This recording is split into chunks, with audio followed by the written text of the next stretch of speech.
ओम शांति सुप्रभात।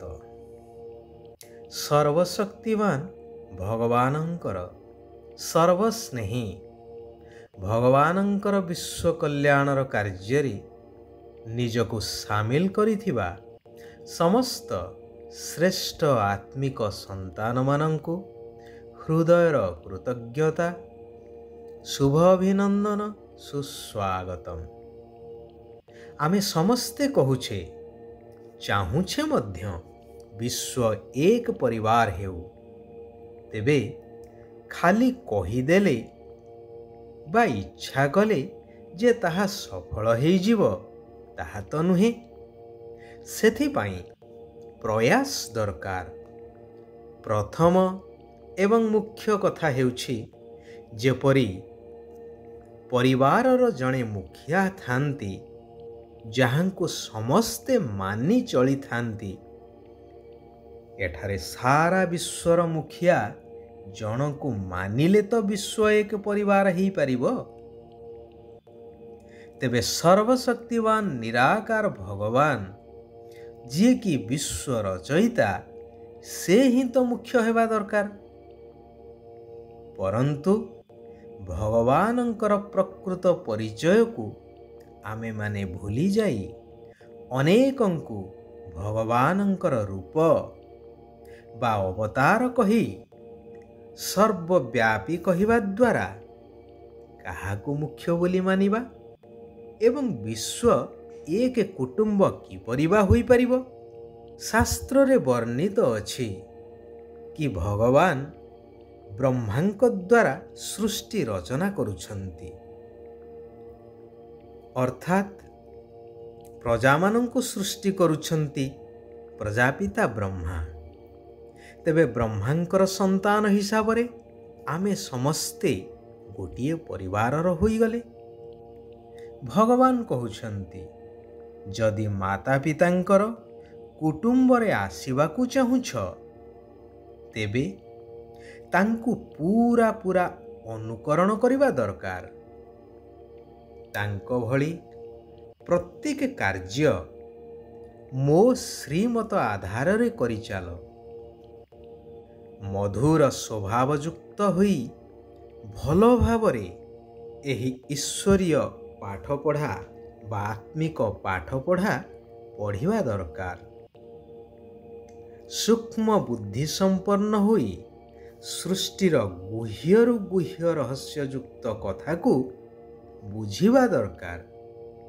जेपरिकी शास्त्र रे कुहा जाइछि ब्रह्मा सरस्वती आदि पिता एवं आदि माता, किंतु वास्तव रे सरस्वती तो ब्रह्मांकर कन्या, से मध्य ब्रह्मा कुमारी अटंती।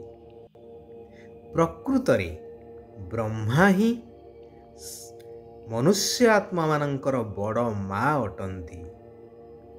जेहेतु निराकार भगवान प्रजापिता ब्रह्मांक मुख द्वारा संगम जुगी ब्राह्मण मानंकु रचना करुछंती भविष्य दैवी दुनिया पाई। जेहेतु ब्रह्मा पुरुष तेणु जगदम्बा सरस्वती को मार आसन दिया जाइछि। यह अति गहन आउ रहस्ययुक्त विषय वस्तु जहाकु बुझिबा पाई बहुत सूक्ष्म बुद्धि दरकार। मोटा बुद्धि संपन्न संतान एही रहस्य को बुझी पारिबे ही नाही। पुनश्च शास्त्र रे देखै दिया जाइछि जे ब्रह्मा सूक्ष्म वतनवासी अटंती, परंतु प्रजापिता ब्रह्मा तो एई दुनियार अटंती। नचेत तांको मुख निसृत ज्ञान द्वारा ब्राह्मण सृष्टि किपरि हेइ परिबे। जेतेबेले प्रजापिता ब्रह्मा संपूर्ण पवित्र होई शतप्रधान हेइ जाउछंती, सेतेबेले एई स्थूल शरीर को छाड़ी अव्यक्त अर्थात ଫରିସ୍ତା ସୂକ୍ଷ୍ମ ଛାୟା ରୂପରେ ଦେଖାଯାଉଥାନ୍ତି। ସେତେବେଳେ ସୂକ୍ଷ୍ମବତନରେ ସମ୍ପୂର୍ଣ୍ଣ ବ୍ରହ୍ମା ରହିଥାନ୍ତି। ସୂକ୍ଷ୍ମରେ ନିଜର ସନ୍ତାନମାନଙ୍କୁ ଅର୍ଥାତ୍ ନିଜର ରଚିତ ବ୍ରାହ୍ମଣମାନଙ୍କୁ ପାଳନା ଦେବାର କାର୍ଯ୍ୟ କରିବା ପାଇଁ। ସେଠାରେ କୌଣସି କଥାବାର୍ତ୍ତା ବା କାର୍ଯ୍ୟ ନଥାଏ, କେବଳ ଇସାରାରେ ସବୁକିଛି ଚାଲିଥାଏ। ଏହା ମଧ୍ୟ ଅତ୍ୟନ୍ତ ଗୁହ୍ୟ ଏବଂ ରହସ୍ୟଯୁକ୍ତ କଥା, ଯାହା ବୁଝିବା ଭଳି କଥା ଅଟେ। ପୁନଶ୍ଚ ମୁନି ଋଷିମାନେ ନାରୀଙ୍କୁ ନୀଚ ଦେଖେଇଥିବା ସ୍ଥଳେ ଭଗବାନ ଆସି ନାରୀମାନଙ୍କୁ ସର୍ବଶ୍ରେଷ୍ଠ ଆସନ ପ୍ରଦାନ କରୁଛନ୍ତି। ଗାୟନ ମଧ୍ୟ ଅଛି ନା, ମାତା ଓ ମାତା ତୁ ହି ସବକି ଭାଗ୍ୟ ବିଧାତା। ଭଗବାନ କହୁଛନ୍ତି ନାରୀ ହେଉଛନ୍ତି ସ୍ୱର୍ଗର ଦ୍ୱାର, ଅର୍ଥାତ୍ ଏହି ମାତା ଆଉ କନ୍ୟାମାନଙ୍କ ଦ୍ୱାରା ସତ୍ୟଯୁଗୀ ସ୍ୱର୍ଗର ଗେଟ୍ ଖୋଲାଯିବ। ତାଙ୍କ ଦ୍ୱାରା ହିଁ ପରମାତ୍ମା ଏହି କଳିଯୁଗୀ ପତିତ ଦୁନିଆକୁ ସତୋପ୍ରଧାନ ସତ୍ୟଯୁଗୀ ସ୍ୱର୍ଗ ଦୁନିଆରେ ପରିବର୍ତ୍ତନ କରୁଛନ୍ତି। ତେବେ ମୁଖ୍ୟ କଥା ହେଉଛି ଏକ ନିରାକାର ପରମାତ୍ମା ଭଗବାନ ଶିବ ବାବାଙ୍କୁ ମନେ ପକାଇବା। ଶିବ ବାବା କହୁଛନ୍ତି ନିରନ୍ତର ଯୋଗଯୁକ୍ତ ସ୍ଥିତିରେ ରହିବା ପାଇଁ ହୃଦୟର ସ୍ନେହ ବା ଭଲ ପାଇବା ଏକମାତ୍ର ବାବାଙ୍କ ସହିତ ରଖିବା ଦରକାର। ବିକର୍ମାଜିତ ରାଜ୍ୟ ଅର୍ଥାତ୍ ସତ୍ୟ ଯୁଗରେ ଜନ୍ମ ନେବା ପାଇଁ ମୋହ ଜିତ ହେବାକୁ ପଡ଼ିବ। ସୁକର୍ମ କରିବାକୁ ହେବ। କୌଣସି ପ୍ରକାରର ବିକର୍ମ କରିବା ଅନୁଚିତ, କାରଣ ଜନ୍ମ ଜନ୍ମାନ୍ତରର ବିକର୍ମର ବୋଝ ବା ପାପର ବୋଝ ବର୍ତ୍ତମାନ ଆତ୍ମାରେ ଭର୍ତ୍ତି ହେଇ ରହିଛି। ନିଜର ସମସ୍ତ ପାପର ବୋଝକୁ ସମାପ୍ତ କରି ବାବାଙ୍କ ସମାନ ଏବଂ ସମ୍ପନ୍ନ ହେବା ପାଇଁ ନିଜର ସୂକ୍ଷ୍ମ ଚେକିଂ କରିବା ଦରକାର। ବ୍ୟର୍ଥ କଥା କହିବା, ବ୍ୟର୍ଥ କଥା ଶୁଣିବା ବା ବ୍ୟର୍ଥ କଥା ଲେଖିବା ଆଦି ଦ୍ୱାରା ବାୟୁମଣ୍ଡଳ ବା ବାତାବରଣ ଖରାପ ହୋଇଥାଏ।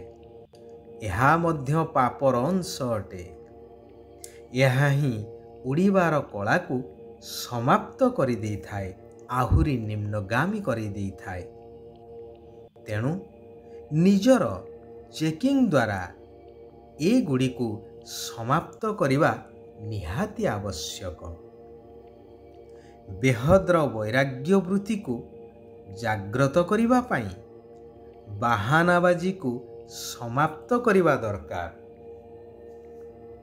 ବାହାନା କଲେ ଭବିଷ୍ୟ ଦୈବୀ ଦୁନିଆରେ ପୂଜ୍ୟ ଦେବୀ ଦେବତା ହେବା ପରିବର୍ତ୍ତେ ତାଙ୍କର ବାହନ ହେବାକୁ ପଡ଼ିବ। ତେଣୁ ବେଳହୁଁ ସାବଧାନ ହେଇଯିବା ଦରକାର। କୁହାଯାଏ ନା, ସାଧୁ ସାବଧାନ। ଆଚ୍ଛା, ଆଜି ପାଇଁ ଆମେମାନେ ଏଇଠାରେ ବିରାମ ନେବା।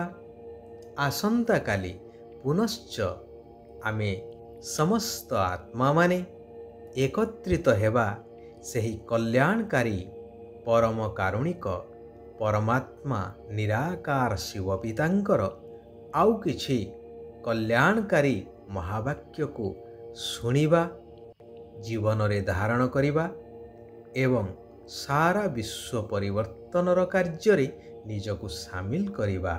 ଭବିଷ୍ୟ ନୂଆ ଦୁନିଆ ପାଇଁ ନିଜର ଭାଗ୍ୟ ଗଢ଼ି ନେବା। ସାରା ବିଶ୍ୱର ଆତ୍ମାମାନଙ୍କର କଲ୍ୟାଣ ହେଉ। ସମସ୍ତେ ସୁଖ ଆଉ ଶାନ୍ତିର ଅନୁଭବ କରନ୍ତୁ। ଓମ୍ ଶାନ୍ତି, ଓମ୍ ଶାନ୍ତି, ଓମ୍ ଶାନ୍ତି।